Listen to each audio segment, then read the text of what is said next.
गीता एक ऐसा संवाद ग्रंथ है जिसमें गुरु और शिष्य का अद्भुत संवाद सुनने को और देखने को मिलता है। पूछने वाला अर्जुन होना चाहिए। अर्जुन का अर्थ होता है जो श्वेत है, दूसरा अर्थ उसका होता है जो सरल है, जिसमें ऋजुता है। कृष्ण का अर्थ ही एक तो काला, तो सफेद पे काला बहुत अच्छे से चढ़ जाता है। सफेद कागज, लिखे जाने वाले जो अक्षर हैं वो काले अक्षर हैं। देखा जाए तो राम जी का स्वरूप जो है बड़ा ही सीधा सरल रूप है। उनकी गाथा भी सीधी सादी गाथा है। राम जी का नाम भी अगर लिखना हो तो बहुत सीधा सा राम लिखा जाता है। और कृष्ण तो लिखने में भी थोड़ा टेढ़ा है, और वो हैं भी बांके बिहारी, टेढ़े ही खड़े होते हैं। और नाम भी ऐसा है कि बोलने से होठ भी टेढ़े हो जाते हैं। कृष्ण कहते हैं ऐसे होठ भी टेढ़े हो जाते हैं। खुद टेढ़े और दूसरे को टेढ़ा कर दें। लेकिन असल में तो ये नाम ही ऐसा टेढ़े को भी सीधा करने वाला नाम है, इसलिए ये गुरु का रूप है। लेकिन पूछने वाला अर्जुन जैसा होना चाहिए, सीधे भाव से ये पूछ रहा है। तो कृष्ण भगवान ने जो संदेश दिया उस संदेश को हम लोग सभी मनन चिंतन कर रहे हैं। और यहां जिस बिंदु पर हम लोग पहुंचे हैं वह बिंदु है कि 8 अमृत बिंदु भक्ति के भगवान श्री कृष्ण ने गीता के 12वें अध्याय में दिए, जिसको हम अमृताष्टकम के नाम से जानते हैं। भारत के कवियों ने अपनी भाव कथाएं लिखी और उन भाव कथाओं में बड़ा सुंदर भाव व्यक्त किए। उन्होंने कहने के लिए कहा कि राम जी आए थे, दिन के 12 बजे वो प्रकट हुए, उन्होंने अवतार लिया। क्योंकि वो सूर्यवंशी थे तो सूरज के पहरे में आए। सूर्य का जब तेजस्वी रूप प्रचंड था, मार्तंड जब आकाश में पूर्ण शिखर पर था, उस समय दिन के 12 बजे राम जी प्रकट हुए। उनका अवतार दिन में हुआ। तो कवि लोग अपने ढंग से लिखते हैं, कहते हैं कि उस समय सब देवी देवता देखकर बहुत प्रसन्न हुए। एक देवता ऐसे थे जिनके आंसू धरती पर गिर रहे थे। और राम जी पूछ रहे हैं कि भाई तुम रो क्यों रहे हो? तो रोने वाले थे चंद्रमा। उनकी आंख में आंसू थे। बोले हम आपके दर्शन कर ही नहीं सकते क्योंकि हम तो रात में आते हैं, आप दिन में आ गए। हमें आपसे बहुत लगाव है लेकिन दर्शन की इच्छा है। राम जी प्रसन्न करने के लिए, क्योंकि राम जी का स्वभाव बड़ा सरल है, उन्होंने कहा कि मैं आऊंगा, एक बार तुम्हारे पहरे में भी आऊंगा। तो अगला अवतार जो हुआ वो कृष्ण का अवतार हुआ और वो रात को 12 बजे आए। लेकिन जब उन्होंने कहा ना कि मैं फिर आऊंगा, तुम्हारे शासन काल में भी आऊंगा, रात में भी आऊंगा, लेकिन फिर भी आंसू नहीं रुके चंद्र के। राम जी बोले अच्छा इतना प्यार करते हो ना तुम, मैं अपने नाम के आगे तुम्हारा नाम लगा लेता हूं। तो रामचंद्र कहलाने लगे। अब आप देख लीजिए और सारे भाई हैं, कोई भरत चंद्र नहीं है, लखन चंद्र नहीं है, राम जी ही रामचंद्र हैं। और अगला अवतार जब लिया तो रात को 12 बजे आए, क्योंकि अपने प्यार करने वालों को कितना प्यार देते हैं कि उन्होंने चंद्र नाम साथ जोड़ लिया। और हैं सूर्यवंशी, सूर्यवंशी राम जी। और बाद में फिर आए चंद्रवंश में, आए तो रात को 12 बजे आए। लेकिन रात्रि में अवतार लेने का मतलब ये हुआ कि उनके जीवन लीला में सबसे महत्वपूर्ण कड़ी रही कठिनाइयां इतनी कि उनके आने के समय में ही किसी के आने पर स्वागत के लिए कितना कुछ धूमधाम होती है। उन्हें तो मारने के लिए ही लोग चारों तरफ खड़े हुए हैं, उनके अपने ही।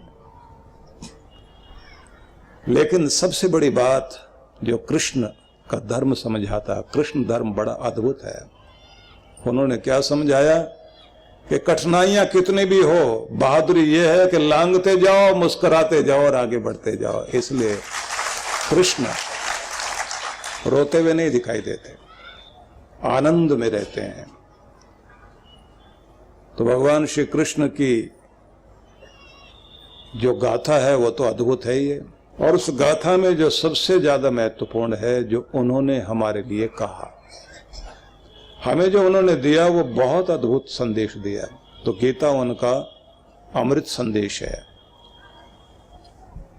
तो जहां हम चले थे, भगवान ने कहा संतुष्ट सततम योगी यत्तात्मा दृढ़ निश्चय मयि अर्पित मनोबुद्धिर यो मद भक्त स मे प्रिय।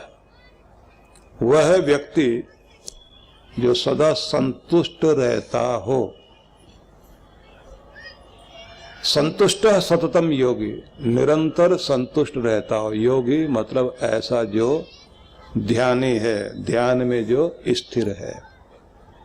यतात्मा दृढ़ निश्चय, और जो आत्म संयत है, आत्म केंद्रित है, अपने अंतर में स्वयं को नियंत्रित किए हुए है, और जिसका निश्चय, जिसका संकल्प बहुत ही दृढ़ है, जिसका संकल्प कोई हिला नहीं सके, और जिसके मन में उठने वाली समस्त इच्छाओं की तरंगें उसने अपने भगवान को अर्पित कर दी हो, और उसको जो दिमाग भी काम करता है ना, अक्ल, अपना दिल और दिमाग सब भगवान को अर्पित कर दिया हो। ये दिल भी तुम्हारा, ये दिमाग भी तुम्हारा, मेरा मन भी तुम्हारा, मेरी इच्छाएं तुम्हारी, मेरा पूरा निश्चय तुम्हारे लिए, और मैं हर पल तुम्हारी और जुड़ा हुआ हूं। ऐसा भाव रखने वाला जो है, कृष्ण भगवान कहते हैं स में प्रिय, बस वही मेरा प्यारा है, कि मैं उसे बहुत प्यार करता हूं। तो विचारणीय ये है कि भगवान कहते हैं कि जो सदा संतुष्ट रहे, निरंतर संतुष्ट रहे, भगवान के दिए प्रसाद को स्वीकार करके शांत भी हो, संतुष्ट भी हो, तृप्त भी हो, उसके दिए में खुश रहना जानता हो। आसान बात नहीं है। जो कुछ भी हमारे पास है उसको पाकर हमारे अंदर और पाने की चाह तो होती है, और अगर कुछ कम हो तो बेचैनी बहुत ज्यादा होती है।